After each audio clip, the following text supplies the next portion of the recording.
ដំណើរកំសាន្តទៅកោះស្ដេចវគ្គ2ហើយវគ្គ2នេះដែរនឹងប្រាប់ពីកន្លែងដើរលេងដែលយើងអាចដើរលេងនិងសកម្មភាពដែលយើងអាចធ្វើបាននៅលើកោះស្ដេចហ្នឹងក្នុងរយៈពេល1ថ្ងៃបងប្អូនវីដេអូមុនហ្នឹងគឺបានប្រាប់បងប្អូនរួចហើយពីរបៀបធ្វើដំណើរដែលយើងអាចស្វែងរកបាននៅលើកោះស្ដេចក៏ដូចជាការធ្វើដំណើរទៅកោះស្ដេចអញ្ចឹងលើកនេះយើងមកមើលពីអ្វីដែលយើងអាចធ្វើបានកន្លែងដើរលេងផ្សេងគឺសម្រាប់អ្នកដែលមានពេលខ្លីដូចគឺថាសម្រាប់អ្នកដែលមានពេលតែមួយយប់គេងតែមួយយប់ដូចខ្ញុំអញ្ចឹងណាអញ្ចឹងដំណើរកំសាន្តហ្នឹងគឺកាប់ពិតទៅតាំងពីប្រហែលខែមុនក៏ប៉ុន្តែចេះតែអត់មានពេលកាត់ដល់ពេលឥឡូវហ្នឹងវាពេញទូរស័ព្ទអស់ទៅណាហើយក៏ចាប់ផ្ដើមមកកាត់វីដេអូចាស់ៗទៅដើម្បីឲ្យទលាយទូរស័ព្ទបន្តិចចឹងណាមិញហ្នឹងទេសភាពដែលបងប្អូនបានឃើញដែលមានថ្ងៃរះនៅលើភ្នំមិញហ្នឹងគឺផ្លូវលបឿនលឿនយើងហ្នឹងណាបងប្អូនដល់ពេលយើងមកដល់តារាសាគរយើងបត់ចុះក្រោមវិញមកហើយយើងក៏ធ្វើដំណើរបន្តទៅខេត្តកោះកុងណា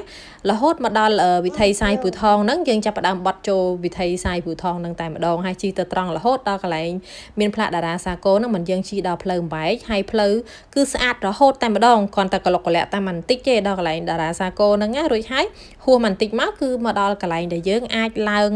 ទូកគឺផែហ្នឹងណាគឺយើងអាចឡើងទូកពីគោកហ្នឹងពីដីគោកហ្នឹងទៅកោះស្ដេចតែម្ដងអញ្ចឹងពេលដែលយើងឡើងទូកទៅគឺយើងជិះនិយាយទៅតែមួយផ្លែតមែនតែនហ្មងណាព្រោះអីចិត្តមែនតើបើសិនប្រៀបធៀបទៅដូចពីយើងទៅពីកោះទុនសាយអញ្ចឹងណាដូចពីឆ្នេរពីកំពង់ផែកែបទៅកោះទុនសាយអញ្ចឹងគឺចិត្តប៉ុណ្ណឹងតែម្ដងសម្រាប់ខ្ញុំណាព្រោះខ្ញុំមានអារម្មណ៍ថាចិត្តមែនតើជិះតែមួយផ្លែតដល់ហើយយើងជិះទូកកតុយវែងដូចបងប្អូនបានឃើញអញ្ចឹងណាបើនិយាយពីទេសភាពវិញអូយខ្ញុំនិយាយមែនទេសភាពពិតជាស្អាតខ្លាំងមែនតើបើឲ្យប្រៀបធៀបទៅគឺស្អាតជាងកោះទុនសាយច្រើនហើយដែលពេលដែលយើងមកដល់ទឹកដីកោះគឺមើលទៅគឺដូចជាផ្ទះអ្នកភូមិធម្មតាប៉ុន្តែនៅជុំវិញកោះហ្នឹងគឺមានកោះផ្សេងទៀតដែលយើងអាចទៅដើរលេងហ្នឹងដែលមានទិដ្ឋភាពស្រស់ស្អាតខ្លាំងមែនតើណាបងប្អូនសម្រាប់វីដេអូទី2នេះមិនសូវបានជាបង្ហាញច្រើនពីទិដ្ឋភាពក្នុងភូមិទេព្រោះអីបើសិនជាបងប្អូនដែលអត់បានឃើញវីដេអូទី1អាចទៅមើលវិញបាននៅក្នុង page របស់ខ្ញុំហ្នឹងបងប្អូននឹងឃើញទិដ្ឋភាពច្រើននៅក្នុងភូមិតែនេះវិញគឺប្រាប់តែពីកន្លែងដើរលេងនិងសកម្មភាពរបស់ពួកយើងឯងអញ្ចឹងនៅពេលដែលបានឆ្លងពីផែមកដល់កោះហើយគឺយើងចាប់ផ្ដើមបន្តដំណើរទៅកន្លែងគេអញ្ចឹងក៏ប៉ិតដើរទៅក៏ដល់ដែរប៉ុន្តែគេមានឡានមកទទួលដោយសារយើងមានវ៉ាលីអីវ៉ាន់ញ៉ៃអញ្ចឹងណាហើយការជិះឡានហ្នឹងគឺជាបទពិសោធន៍ថ្មីមែនតើគឺថ្មីខ្លាំងតែម្ដងជាទៅកោះស្ដេចក៏ជាលើកទី1ដែរដែលខ្ញុំបានទៅហើយពេលដែលយើងជិះឡានទៅគឺថាអង្គុយលើវ៉ាលីអង្គុយលើអីអញ្ចឹងតែម្ដងដោយសារគ្នាយើងច្រើនណាហើយបើទិដ្ឋភាពវិញគឺយើងដូចជិះឡានលេងក្នុងភូមិធម្មតាអញ្ចឹងអត់នឹកឃើញថាខ្លួនឯងហ្នឹងនៅលើដីកោះទេបងប្អូនរហូតតែយើងទៅដល់មាត់ឆ្នេរអញ្ចឹងឃើញសមុទ្របាត់នឹកឃើញថាអូខ្លួនឯងនៅលើកោះតែតាមពិតទៅបើមើលទិដ្ឋភាពជាក់ស្ដែងគឺនៅដូចក្នុងភូមិធម្មតាអញ្ចឹង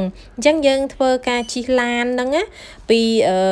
ផែដែលយើងឡើងពីដីគោកមកហ្នឹងគឺមកសន្ទុះដែរហ្នឹងណាមិនយូរប្រហែលទេមិនដល់10នាទីផងគឺដល់កន្លែងគេងហើយបងប្អូនអញ្ចឹងមកដល់កន្លែងគេងគឺកន្លែងហ្នឹងឯងក៏នាំគ្នាចុះមក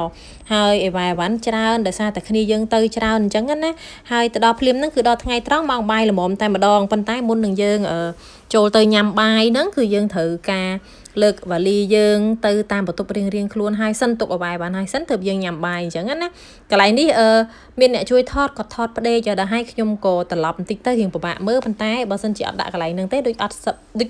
បាត់អនុស្សាវរីយ៍ខ្លះអញ្ចឹងហើយគឺខ្ញុំកាត់ដាក់ទាំងអស់តែម្ដងទៅណាបងប្អូនមកដល់ត្រឹមនេះសូមកាត់កន្លែងញ៉ាំបាយថ្ងៃចោលណាបងប្អូនកុំឲ្យវែងពេកអញ្ចឹងពេលដែលយើងញ៉ាំបាយថ្ងៃហើយយើងផ្លាស់កៅអៅផ្លាស់អីមកស្រួលខ្លួនអញ្ចឹងទៅយើងនាំគ្នាធ្វើដំណើរទៅឡើងទូកនេះគឺនៅក្នុងថ្ងៃទី1នឹងដដែលនឹងឯងបានន័យថាយើងទៅដល់ហ្នឹងគឺចាំម៉ោងបាយតែម្ដងញ៉ាំបាយញ៉ាំអីហើយសម្រាប់បានមួយផ្លែតយើងហៅទូកឡើងទៅស្ទូចត្រីតែម្ដងធម្មតាទេបងប្អូនពេលយើងទៅលេងកោះភាគច្រើនគឺមិនដែលជាផុតទេពីរឿងដើរស្ទូចត្រីហ្នឹងបងប្អូនអញ្ចឹងហើយយើងក៏នាំគ្នាឡើងទូកឡើងអីពាក់អាវពោងពាក់អីអញ្ចឹងទៅប៉ុន្តែបើមើលជាក់ស្ដែងទៅដូចជាអត់មានអ្នកណាគេពាក់អាវពោងក្រៅពីខ្ញុំទេបងប្អូនពួកអីខ្ញុំហ្នឹងមនុស្សចូលចិត្តណាស់សមុទ្រចូលចិត្តណាស់ទឹកប៉ុន្តែខ្លាចពួកអត់ចេះហែលហ៎និយាយទៅចូលចិត្តក៏ចូលចិត្តខ្លាចក៏ខ្លាចអញ្ចឹងបើមើលជាក់ស្ដែងពិតជាមានតែខ្ញុំមួយមែនដែលពាក់អាវពោងហ្នឹងបងប្អូនអញ្ចឹងដល់កន្លែងនេះគឺចាប់ផ្ដើមនាំគ្នាស្ទូចត្រីហើយបងប្អូនគឺយើងនាំគ្នាជិះទៅសិនជិះទៅនៅពេលដែលយើងគិតថានឹងស្ទូចត្រីហ្នឹងប៉ុន្តែក៏គិតថាចង់ហែទឹកលេងសិនហើយក៏យើងនឹងបានធ្វើដំណើរទៅដល់កោះស្មាច់អញ្ចឹងមានន័យថាយើងមកលេងកោះស្ដេចគឺយើងនឹងលេងកោះនៅជុំវិញនឹងទៀតមិនមែននៅតែលើកោះស្ដេចទេណាបងប្អូននៅលើកោះស្មាច់នេះគឺឆ្នេរស្អាត មើលទៅគឺស្អាតយើងមានអារម្មណ៍ថាហែលទឹកដោយមានទំនុកចិត្តថាគឺទឹកស្អាតបងប្អូនហើយមិនត្រឹមតែមានកន្លែងឲ្យយើងហែលទឹកទេបងប្អូនដែលគាត់ចំណូលជីចេកហ្នឹងក៏គាត់អាចជីបានដែរនិយាយទៅគេគិតជាក្នុងម្នាក់ហ្នឹងគឺ10000មានន័យថាក្នុងម្នាក់ដែលជីហ្នឹងគឺចំណាយ10000ហើយគេនាំជីឆ្វែលចុះឡើង3 4 5